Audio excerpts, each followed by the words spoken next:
Hello everyone, my name is Sean Melchua Baldivia and I am going to perform the moist compress.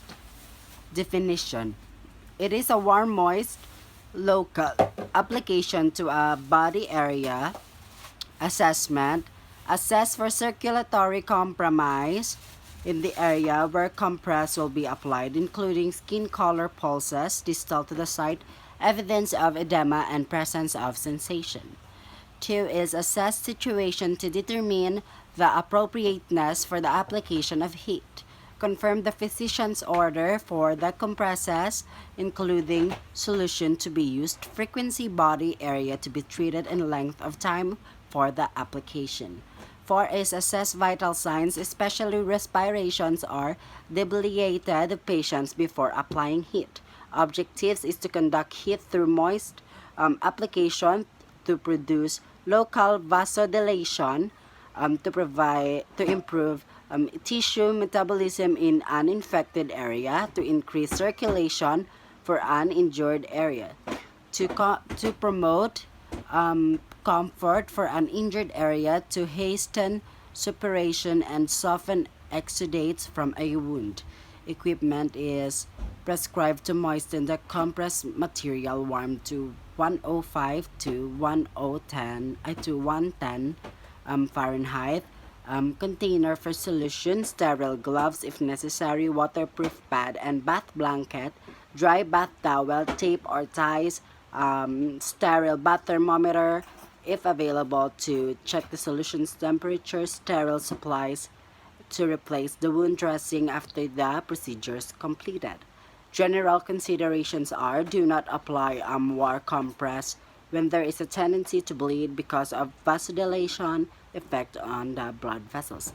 Very thin or damaged skin is more susceptible to injure from heat. Non-intact skin and drainage from wounds are indication to wear gloves. Diabetic clients, victims of stroke, and clients with peripheral neuropathy and are particularly at risk for thermal injury.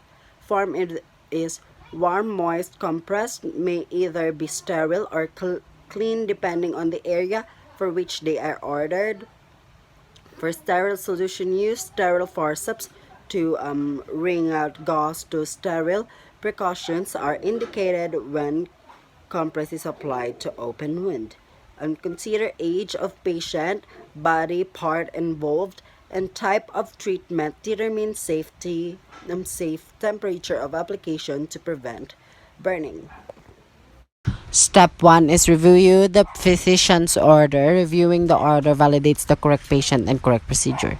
Gather the necessary supplies, identify the patient, explain the procedure, perform hand hygiene to prevent the spread of microorganisms, check temperature of water or solution, dip your finger to check the desired temperature. This for clean, moist, compressed. But for sterile procedure, close door or beside curtains, provides for client privacy, assist the client in assuming comfortable position in proper body alignment, and place waterproof pad under area to be treated. Compress remains in the several minutes, and limited mobility of uncomfortable position cause muscular stress. Expose the body part to be covered with compress and drape client with a bath blanket. Prevents unnecessary cooling and exposure of parts. Prepare compress, soak the gauze of it, substitute in warm water or solution. The solution is hot, usually 1 to 10 Fahrenheit or 43.3 Celsius. Wring out compress with a forceps. We don't have forceps. Grasp forceps by handles.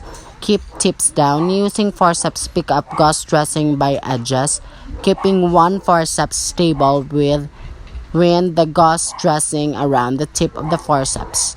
When the dressing is dry, unwind and place over the affected area to be treated so that the solution may not drip from it. The compress should not be moist. Place compress on a skin surface for a few seconds and then lift up to inspect skin for redness. Change compress frequently to ensure warmth prevents cooling and maintain therapeutic benefit of compress. Keep the water or solution warm at all times during the treatment. Maintain treatment for 15 to 20 minutes as ordered by the doctor. Continue exposure to moisture with a macrate skin.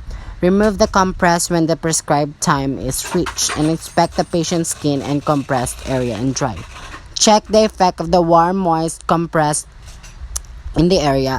Assess the client to preferred comfortable position. Determine any side effects of treatment. Maintain client's comfort.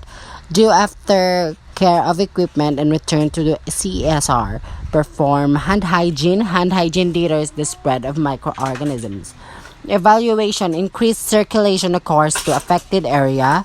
Increased warmth occurs to area of application. Separation progress. Pain is decreased with heat application.